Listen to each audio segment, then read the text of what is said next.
Hello everyone, this is Adira and welcome back to my channel Drop to Ocean.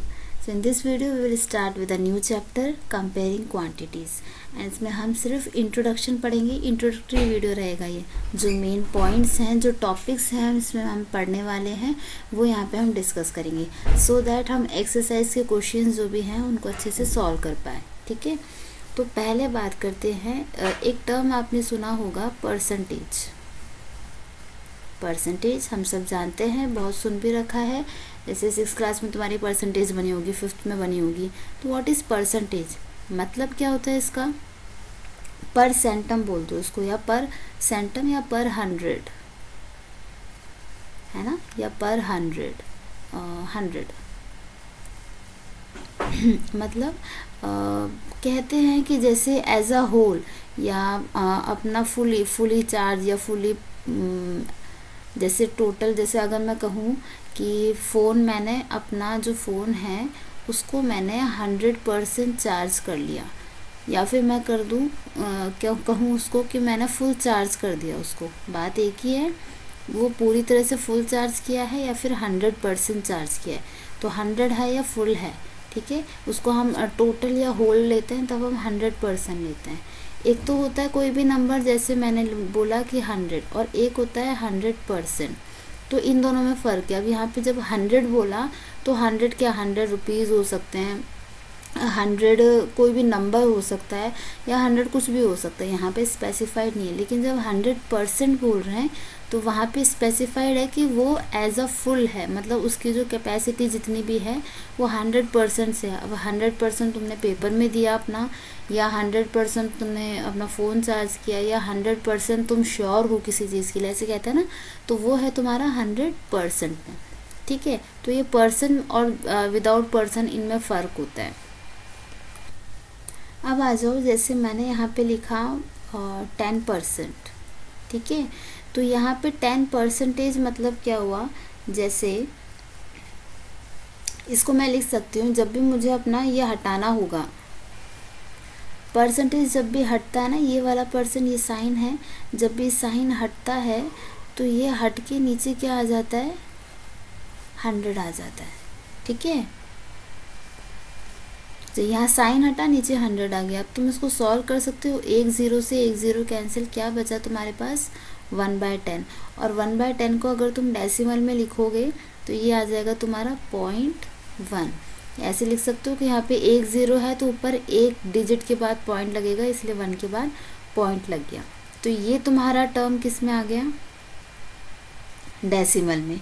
ये term तुम्हारा किस में है? ये दोनों टर्म सिंप्लीफाई करके भी आइए, तुम्हारा किस में है? फ्रैक्शन में. और ये किस में है? परसेंटेज में. इनमें डिफरेंस समझ पा रहे हो? जहाँ परसेंटेज है तो उसको हम कैसे लिखते हैं? p/q के फॉर्म में है तो उसको हम फ्रैक्शन में लिखते हैं. और यहाँ जहाँ पे पॉइंट है, डेसिमल लगाते हैं, वो तुम्हारा डेसिमल नंबर है. अब ये कन्वर्जन इम्पॉर्टेंट है, तो ये तुम्हारे कन्वर्जन तुम्हें समझ में आने चाहिए, कैसे तुम कन्वर्ट कर सकते हो पर्सन से फ्रैक्शन, फ्रैक्शन से डेसिमल, और वाइस वर्सा. ठीक है, तो ये हम थोड़ा सीखेंगे. अपना एक नेक्स्ट टॉपिक है converting fractions to percentage. Converting fractions to percentage. ठीक है, अब फ्रैक्शंस तुम लोग जानते हो, जैसे रेशनल नंबर्स में पढ़ा होगा. फ्रैक्शंस जो भी तुम्हारा p/q के फॉर्म में है वो रेशनल नंबर है. वो जैसे वो तो रेशनल नंबर है तुम्हारा p/q के फॉर्म में. फ्रैक्शंस भी कैसे होते हैं? तुम्हारे p/q के फॉर्म में होते हैं, जहाँ पे q is not equal to 0 होता है. ठीक है, जैसे मैंने यहाँ पे लिखा 1/5. ठीक है, अब ये तुम्हारा फ्रैक्शन है. फ्रैक्शन से तुम्हें किस में कन्वर्ट करना है? परसेंटेज में. तो जब भी कोई भी नंबर है, कोई भी फ्रैक्शन है, उसको जब तुमको परसेंटेज में लाना होता है ना, तो हम जब परसेंटेज में कन्वर्ट करना होता है तब हम उसको मल्टीप्लाई करते हैं इंटू 100 से. तो इसको हम क्या करेंगे? 1/5 इंटू 100 करेंगे. जो भी टर्म है ना उसको 100 से मल्टीप्लाई कर दो. ठीक है, तो ये कितना हो जाएगा? 100/5. ये डिवाइड कर सकते हो. 5 2 × 10, ये कट गया और एक ज़ीरो इसके साथ में आ गया. अब जो तुम्हारा सॉल्व करके आएगा ना, that will be your percentage. अब तुम किसी चीज़ को बोलोगे, या तो तुम ये कह सकते हो कि 20%, या तुम ये कर सकते हो कि 1/5%। ठीक है, जैसे मेरे पास एक एक पूरा बोरी है राइस का, ठीक है, उसमें से मैंने कहा मैंने इसमें से 20% निकाल लिया, या फिर मैं उसमें कहूँ कि मैंने इसका 1/5 जो हिस्सा है, 1/5 पार्ट है, वो मैंने इसका निकाल लिया या खाली कर दिया। एक ही बात है, मैं 20% बोलूँ या 1/5% बोलूँ, वो एक ही बात है। ठीक है, तो ऐसे तुम कन्वर्ट कर सकते हो। जैसे यहाँ पे मैंने लिखा 2/5, तो 2/5 को कैसे लिखेंगे, 2/5 इंटू 100 करेंगे, परसेंटेज में करना है तो इंटू 100 करेंगे, फिर इक्वल्स टू, अब यहाँ देखो 200/5, 5 4 जा 20 मतलब 4 और एक 0, 40%, ये तुम्हारा परसेंटेज आ गया। नेक्स्ट तुम्हारा है डेसिमल टू परसेंटेज। डेसिमल की कोई भी टर्म है उसको तुम परसेंटेज कैसे बनाओगे। फॉर एग्जांपल यहाँ पे मैंने लिया 2.1, ठीक है, ये डेसिमल में है, तो इसको तुम कैसे कन्वर्ट करोगे। जब भी परसेंटेज में लेकर आना है, क्या बताया था, 2.1 इंटू आपने लेना है 100, ठीक है, इंटू 100 कर दो। अब या तो सिंपल इसको मल्टीप्लाई कर दो, देखो इसको करने के भी दो तरीके हैं, दोनों बताती हूँ। जैसे सिंपल इसको मल्टीप्लाई कर दो 21, अभी यहाँ पे जब मल्टीप्लाई कर रहे हैं ना हम, तब इसमें पॉइंट बाद में लगाना, सीधा इसको 21 लिखो और इंटू 100 कितना हो जाएगा 2100, ठीक है। अब डेसिमल लगाओ, यहाँ डेसिमल के बाद एक डिजिट था तो यहाँ से काउंट करोगे, एक के बाद डेसिमल लगेगा तो तुम्हारा ये आ जाएगा 210, ठीक है। ये तो एक तरीका। दूसरा तरीका ये है कि हम जो डेसिमल है, जो पॉइंट वाला है, इसको हम चेंज कर सकते हैं। 2.1 है तो क्या मैं इसको पॉइंट हटा के नीचे 10 लिख सकती हूँ, यस। ये पॉइंट है, ये डेसिमल के बाद में एक डिजिट है तो एक 0 नीचे उतरेगा, आगे 1 लगा देना। ये तुमने डेसिमल से कन्वर्ट किया किसमें, फ्रैक्शंस में, ठीक है। तो यहाँ तुमने ये कन्वर्ट किया और इंटू 100 क्योंकि परसेंटेज में चेंज करना है। एक 0 से एक 0 कैंसिल, 210, तो 210 ये मल्टीप्लाई करोगे, ऐसे भी आंसर सेम आएगा तुम्हारा। तुम कोई भी मेथड अप्लाई कर सकते हो। जैसे एक और देख लो 52.5, ये तुम्हारा एक डेसिमल नंबर है, ठीक है। तो इसको अभी तुम कैसे करोगे, दोनों मेथड से हम देखते हैं। 52.5 मैंने बताया, जैसे आपको परसेंटेज में करना है तो इंटू 100, ठीक है। और जब ये डेसिमल नंबर को मल्टीप्लाई करना है ना, पहले ये पॉइंट को हटाओ, पहले नॉर्मल मल्टीप्लिकेशन कर दो। तो 0 से मल्टीप्लाई करना है तो पहले वही नंबर एज इट इज़ आएगा और आगे 2 0 लग जाएंगे, ठीक है। अब यहाँ पे है पॉइंट के बाद एक डिजिट है, तो यहाँ पे भी एक डिजिट के बाद पॉइंट लगा दोगे, मतलब 5250, this will be your answer, ठीक है। दूसरा मेथड है जो तुमने 52.5 है, पहले तो इसको तुम यहाँ डेसिमल रिमूव करो, डेसिमल हटाया, डेसिमल के बाद एक डिजिट है तो एक 0 आएगा और यहाँ पे 1, ठीक है। ये तुमने फ्रैक्शन में कन्वर्ट कर दिया। अब इस पूरी टर्म को परसेंटेज बनाना है तो इंटू 100, एक 0 से एक 0 कैंसिल और यहाँ सीधा मल्टीप्लाई करके लिख दो 5250, ठीक है। तो कैसे भी कर सकते हो तुम। अब बात करते हैं परसेंटेज टू डेसिमल और फ्रैक्शन, मतलब परसेंटेज में कुछ गिवन है और उसको आपको डेसिमल या फ्रैक्शन में कैसे लेना है। तो पहले यहाँ देखो, जैसे मैंने लिखा है यहाँ पे 25%, ठीक है। जब परसेंटेज लगाना है तब आपने इंटू 100 करना है, जब परसेंटेज हटाना है, रिमूव करना है, तब आपने डिवाइड बाय 100 करना है, ठीक है। तो यहाँ पे अब परसेंटेज ऑलरेडी है, अब इसको हटाना है, मतलब 25 अभी परसेंटेज हटेगा तो डिवाइड बाय 100 आएगा। अब यहाँ देखो ये पी बाई क्यू की फॉर्म में आ गई, क्या बन गया तुम्हारा, फ्रैक्शन बन गया। इसको अगर तुम सिंप्लीफाई करो तो 25 1 जाए, 25 4 जा 100, तो 1/4, दिस इज़ योर फ्रैक्शन। अब यहाँ तुम्हारा फ्रैक्शन में कन्वर्ट हो गया। अब फ्रैक्शन से तुमको डेसिमल में करना है, तो यहाँ से हम डेसिमल में कर सकते हैं, या तो तुम ऐसे करके कर लो या इस नंबर को भी कर लो, कैसे भी कर सकते हो। यहाँ मैंने 4 लिखा, 0 पॉइंट, ये 0 आ गया, 4 2 जा 8 आ गया, 2 पॉइंट लगा हुआ है, 4 5 जा 20, ठीक है। तो इसको मैं लिख सकती हूँ 0.25, इसी चीज़ को आपने डिवाइड करके डेसिमल में निकाल दिया, तो ये तुम्हारा डेसिमल फॉर्म हो गया, ये तुम्हारा फ्रैक्शन हो गया और ये तुम्हारा परसेंटेज हो गया। तो हमने हर तरह से कर लिया, डेसिमल से फ्रैक्शन, फ्रैक्शन से ये तुम्हारा परसेंटेज, और वहाँ से उल्टा वाइस वर्सा। ठीक है, तो ये दोनों ये तीनों तरह के कन्वर्जन तुम्हें आने चाहिए, कहीं से भी कैसे भी तुम कन्वर्ट कर सको, कोई भी नंबर हो।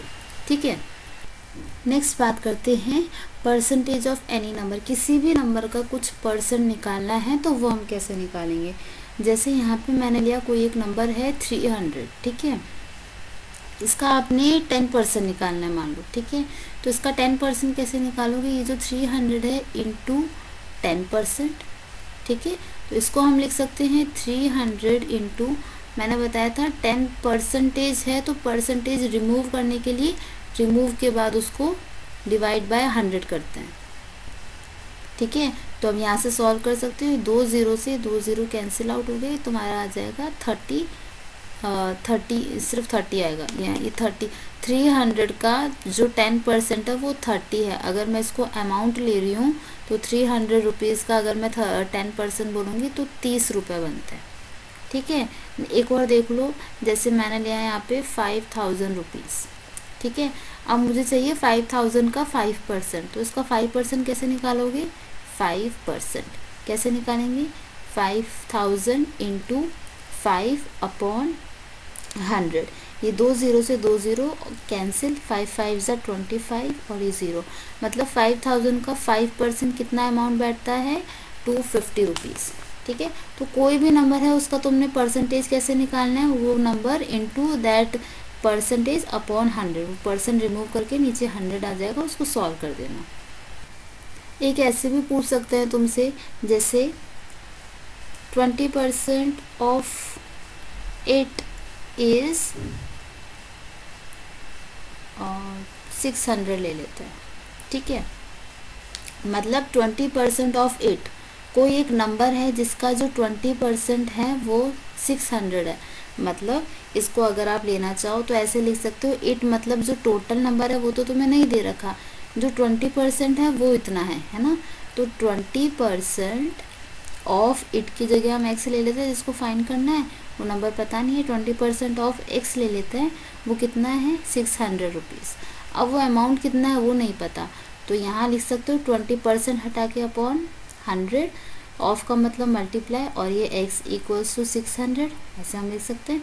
क्या हम इसको सॉल्व कर सकते हैं, ये तो कट जाएगा 21 और 25, यहाँ x इक्वल्स टू क्या आएगा, 5 उधर जाके मल्टीप्लाई हो जाएगा, 600 इंटू 5, तो 5 6 ज़ा 30, 3000 जो है that is your total amount. ठीक है, तो उसका जो 20% है दैट इज़ योर 600 रुपीज़। कैसे भी पूछ सकते हैं, ये डिपेंड करता है कि तुम्हें जो अमाउंट मेन अमाउंट है वो दे रखा है या परसेंटेज दे रखा है। नेक्स्ट बात करते हैं, एक तुमने टर्म सुनी होगी कॉस्ट प्राइस, है ना। कॉस्ट प्राइस क्या होती है, इसको हम CP भी लिखते हैं। कॉस्ट प्राइस क्या होती है, कोई भी सामान आपने जिस भी कीमत पे, जिस भी प्राइस पे ख़रीदा, या आप एज अ सेलर अगर बात करें कि जो भी सामान है वो सेलर ने जिस भी प्राइस पर खुद ने ख़रीदा, और जैसे कहते हैं ना लागत, तो उसने जितने भी प्राइस पे ख़रीदा दैट इज़ कॉस्ट प्राइस। हम इसको हिंदी में लागत भी कह सकते हैं कि उसको सामान कितने का पड़ा। अगर मैं एक शॉप चला रही हूँ तो मुझे अगर कोई एक नोटबुक अगर बेचनी है तो पहले मुझे ख़रीदनी पड़ेगी। अगर मैंने 30 रुपये में उसको ख़रीदा तो ये मेरी क्या होगी, कॉस्ट प्राइस। ठीक है, उसके बाद में मैं अपना मार्जिन लगा के, प्रॉफिट लगा के उसको सेल करूँगी, तो मैं जितने में उसको सेल करूँगी that will be my selling price. ये कॉस्ट प्राइस और सेलिंग प्राइस ये तुमने सुन रखा होगा। तो कॉस्ट प्राइस समझ में आया, जितने में शॉपकीपर अपना पैसा लगा के कोई सामान लेता है वो तो कॉस्ट प्राइस हो गया। उसमें प्रॉफिट या लॉस इन दोनों में से कुछ होगा, या तो उसको प्रॉफिट होगा या लॉस होगा, नहीं तो नो प्रॉफिट नो लॉस भी होता है, वो भी एक केस होता है। मतलब 30 में खरीद के अगर 30 में ही बेच दिया मैंने, तो पैसे जो मेरे गए थे वो एज इट इज़ वापस आ गए, मुझे ना 1 रुपये का प्रॉफिट हुआ ना 1 रुपये का लॉस हुआ। ठीक है, तो वो अपना ऐड या माइनस करके उसके बाद में वो जिस प्राइस पे बेचता है that is the selling price. अब बात करते हैं, जैसे अगर मैंने एक बाइसिकल ली, ठीक है, मैंने एक बाइसिकल 500 रुपीज़ में मैंने ख़रीदी, और मैंने उसको, जैसे मुझे आगे सेल करनी है तो मैंने उसको 650 में सेल कर दी। ठीक है, जैसे यहाँ लिख लो मैंने 500 में ख़रीदी और 650 में मैंने उसको सेल करी। तो यहाँ मैंने ख़रीदा और यहाँ मैंने उसको सेल किया। जो ख़रीदा वो मेरा कॉस्ट प्राइस हुआ, जो बेचा मैंने वो मेरा सेलिंग प्राइस हुआ। ठीक है, तो यहाँ मुझे प्रॉफिट हुआ कि लॉस? यस, मुझे प्रॉफिट हुआ। कितना प्रॉफिट हुआ? यहाँ मुझे हुआ 150 रुपीज़ का प्रॉफिट। वो तुम निकाल सकते हो, 650 जो सेलिंग प्राइस में से कॉस्ट प्राइस माइनस कर दिया, बड़े में से छोटा माइनस। ठीक है, अब अगर मैंने कहा कि अगर मैंने जैसे 500 की बाइसिकल ली, ठीक है, लेकिन मैंने उसको बेचा 450 में, तो यहाँ मुझे प्रॉफिट हुआ कि लॉस? यहाँ मुझे लॉस हुआ। 500 में तो मेरा कॉस्ट प्राइस लगा, इतने पैसे मेरे लगे, लेकिन मैंने बेचा कितने में? कम में। ठीक है, तो जितना मेरा पैसा लगा मुझे वो भी वापस नहीं मिला, उल्टा 50 रुपये उसमें भी कम पड़े। तो यहाँ मेरा क्या हुआ? लॉस। ठीक है, लॉस कितना हुआ? 50 रुपीज़ का। तो ये हम आइडेंटिफाई कर सकते हैं जब हमारा सीपी कॉस्ट प्राइस बड़ा होता है सीपी हमारा जब हमारा सीपी एसपी से छोटा होता है तब हमारा प्रॉफिट होता है, और जब सीपी एसपी से सेलिंग प्राइस से बड़ा होता है तब हमारा लॉस होता है। ठीक है, तो सीपी हमेशा, जो भी शॉपकीपर है, जो भी अच्छा अपना चलाते हैं, तो सीपी हमेशा अपना कम रखते हैं, एसपी अपना ज़्यादा रखते हैं, तभी प्रॉफिट बड़ा होता है, मार्जिन बढ़ता है और पैसे आते हैं। ठीक है, हम बात करते हैं प्रॉफिट परसेंट या लॉस परसेंट की। तो प्रॉफिट परसेंट है या लॉस परसेंट है, हमेशा तुम्हें कॉस्ट प्राइस में निकालनी है। इसी को ले लेते हैं। अब जैसे फर्स्ट केस में मुझे प्रॉफिट हो रहा था, ठीक है, 500 की बाइसिकल ली, 650 में बेची, तो प्रॉफिट कितने का हुआ? कितना मार्जिन बचा? एक्स्ट्रा पैसे कितने आए? 150 अपॉन, हमेशा कॉस्ट प्राइस के ऊपर आपका प्रॉफिट और लॉस निकलता है। तो नीचे हमेशा आपने जो डिनोमिनेटर में है वो आपने कॉस्ट प्राइस रखनी है, और क्योंकि परसेंटेज है तो इनटू 100। अब ये 2 0 से 2 0 कैंसिल आउट हो जाएंगे, 5 3 ज़ा 15। तो यहाँ मुझे प्रॉफिट परसेंट कितना हुआ? 30%, और प्रॉफिट अमाउंट कितना है? 150 रुपीज़ मेरा प्रॉफिट हुआ। वहीं पे लॉस परसेंट निकालना है तो कैसे निकालेंगे? लॉस कितने का हो बेटा? 500 ये सेलिंग सीपी था और तुम्हारा एसपी था 450, मतलब तुम्हारा मार्जिन कितना बचा? ये जो 50 रुपीज़ तुम्हारा लॉस हुआ, इनको अगर तुम माइनस करोगे अपॉन 500 में से ही निकालना। हमेशा जो सीपी है उसी में कॉस्ट लॉस या लॉस परसेंट या प्रॉफिट परसेंट निकलता है, तो इनटू 100, 2 0 से 2 0, 5 10 ज़ा 50। तो यहाँ तुम्हारा लॉस हुआ 10% और ऊपर प्रॉफिट हुआ 30%। इस formula as a formula form में लिख सकते हो, प्रॉफिट अपॉन सीपी इंटू 100, और लॉस के लिए लॉस अपॉन सीपी इंटू 100। बस सिंपल सही है।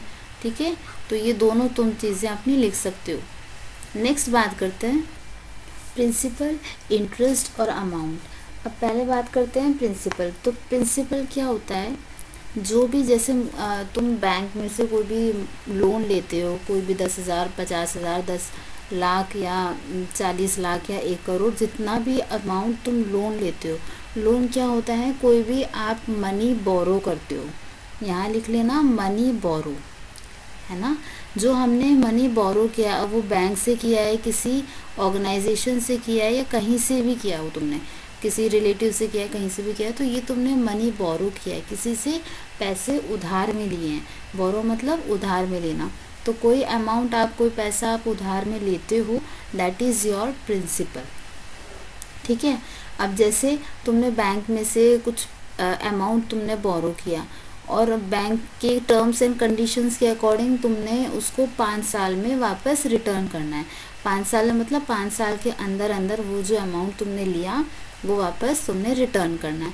तो वो होएगा तुम्हारा। अब जो मनी हम बोरो करते हैं उसमें क्या होता है, कुछ पैसा अलग से एक्स्ट्रा ऐड होता है। जैसे अगर तुमने आज 10,000 रुपये बोरो किए हैं, तो 5 साल बाद तुमको उसमें से 10,000 प्लस कुछ एक्स्ट्रा मनी तुमको देना पड़ेगा, दैट इज़ कॉल्ड इंटरेस्ट।